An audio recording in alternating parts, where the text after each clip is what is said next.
Olá, eu sou o professor José Luiz Günsel, docente do programa de pós-graduação em Ciência da Computação da Universidade Federal de Santa Catarina, e nesse vídeo eu vou mostrar um pouco da pesquisa que está sendo realizada em Electronic Design Automation na linha de sistemas embarcados do programa de pós-graduação em Ciência da Computação.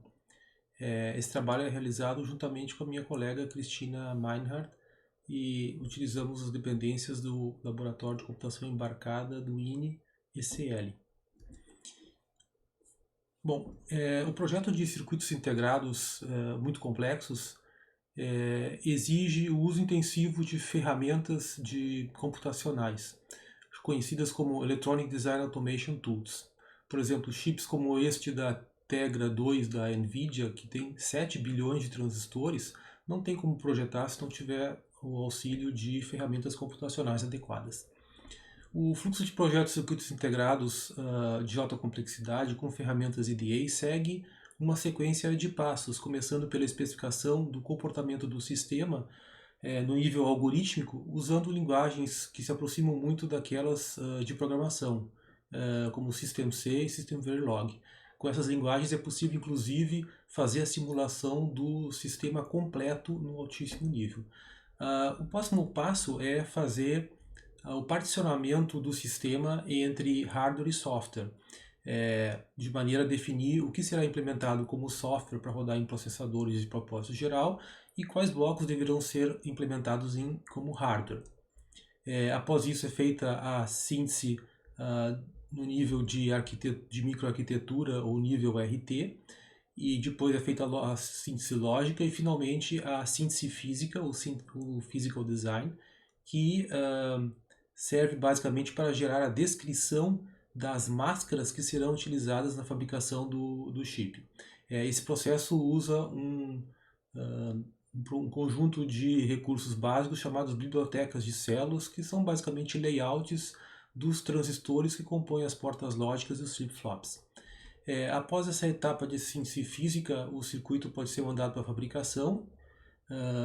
Antes de ser mandado para a fabricação, ele é verificado com relação ao seu layout para ver se ele vai funcionar corretamente. Então ele é mandado para a fabricação e depois da fabricação do chip ele será encapsulado e finalmente será colocado no mercado.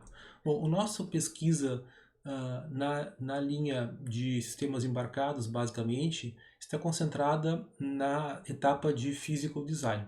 Essa etapa também é dividida em várias subetapas, de modo a permitir manusear, digamos assim, a complexidade enorme do processo de síntese física. Inicialmente, a primeira etapa é o posicionamento das células do circuito, onde cada célula é uma implementação 2D do layout de uma porta lógica ou de um flip-flop. Essas implementações de layout devem ser posicionadas em tiras horizontais numa superfície 2D para depois ser roteada. Então, a etapa de posicionamento global é uma etapa inicial em que os layouts das células são assumidos como sem nenhuma dimensão, para poder facilitar o posicionamento dessas células na superfície 2D.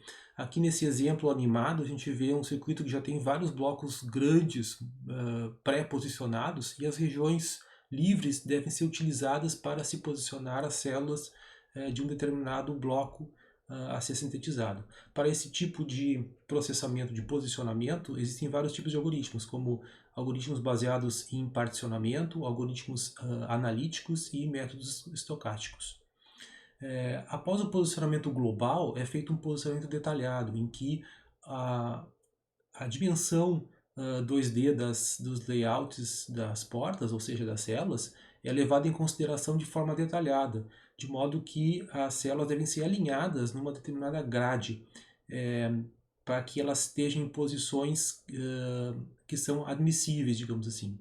A próxima etapa, bom, desse posicionamento detalhado, pode ter um resultado satisfatório, de modo que o roteamento será feito de maneira mais tranquila. Mas se o posicionamento tiver uma qualidade ruim, o roteamento será bastante dificultado.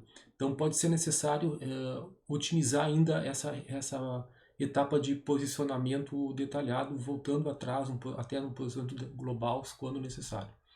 Bom, a etapa do roteamento é basicamente realizar as conexões entre os vários componentes do circuito. Hoje em dia, as tecnologias de fabricação CMOS permitem entre 10 até 16 níveis de metal acima dos níveis dos transistores. Então, existe uma complexidade enorme para realizar esse roteamento e ele também tem que ser dividido em duas etapas. A primeira etapa, chamada roteamento global, vai utilizar grafos para modelar os vários níveis de conexões que devem ser realizadas. E ela vai achar simplesmente rotas aproximadas para realizar essas conexões, sem entrar em detalhes tecnológicos como largura dos fios e distância entre fios que correm em paralelo. As técnicas e algoritmos geralmente utilizados nessa etapa são o I-Star, Integer Linear Programming e Pattern Routing. Depois que o roteamento global é realizado, então uma segunda etapa de roteamento detalhado deverá encontrar as posições exatas dos segmentos de fios que serão utilizados para fechar todas as conexões. Se houver uma conexão sequer que não tenha sido terminada, o roteamento global vai ter que ser realizado novamente, e às vezes até o posicionamento tem que ser realizado novamente. E o que é um grande problema, porque depois de gastar muito tempo fazendo o roteamento e não conseguir fechar, ter que voltar atrás e refazer o posicionamento implica em aumento de tempo para fechar o problema e, portanto, aumento de custos. É por isso que um dos temas da pesquisa que estamos desenvolvendo hoje em dia é justamente tentar integrar uma etapa de otimização de posicionamento durante a etapa do roteamento global. Isso é uma estratégia inovadora que está sendo pensada nas principais empresas que desenvolvem software de EDA, e os primeiros resultados nos pareceram bastante promissores. Um segundo trabalho que nós estamos desenvolvendo atualmente é a aplicação de técnicas de machine learning para diversos problemas do projeto físico. Basicamente, nessa área o que se utilizam são redes neurais convolucionais. Nós estamos aplicando redes neurais convolucionais para realizar a previsão de distanciamento entre as células na hora de fazer o posicionamento detalhado.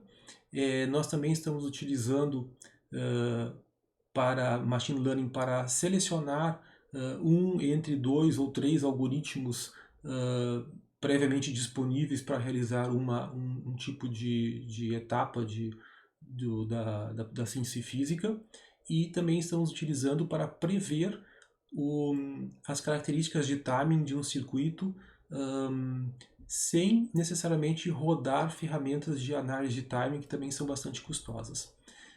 Uma terceira frente de trabalho está no desenvolvimento de uma biblioteca open source para facilitar a implementação de ferramentas de síntese física. Então, essa biblioteca open source chamada Ophidian, ela tem uma série de recursos básicos que permitem a quem utilizá-la economizar tempo no desenvolvimento de diversos programas para leitura de formatos industriais de descrição de circuitos e estruturas de dados apropriadas, como grafos, listas, para realizar as diversas operações que são necessárias no posicionamento e no particionamento de circuitos. Bom, finalmente nós estamos com duas cooperações internacionais em andamento, uma com o Laboratório de Ciência da Computação da Universidade de Paris Sul, e uma outra cooperação com a Universidade de Calgary, no Canadá. Bom, essas são as atividades básicas que estamos desenvolvendo na nossa linha de sistemas embarcados na área de Electronic Design Automation. Obrigado por assistir esse vídeo.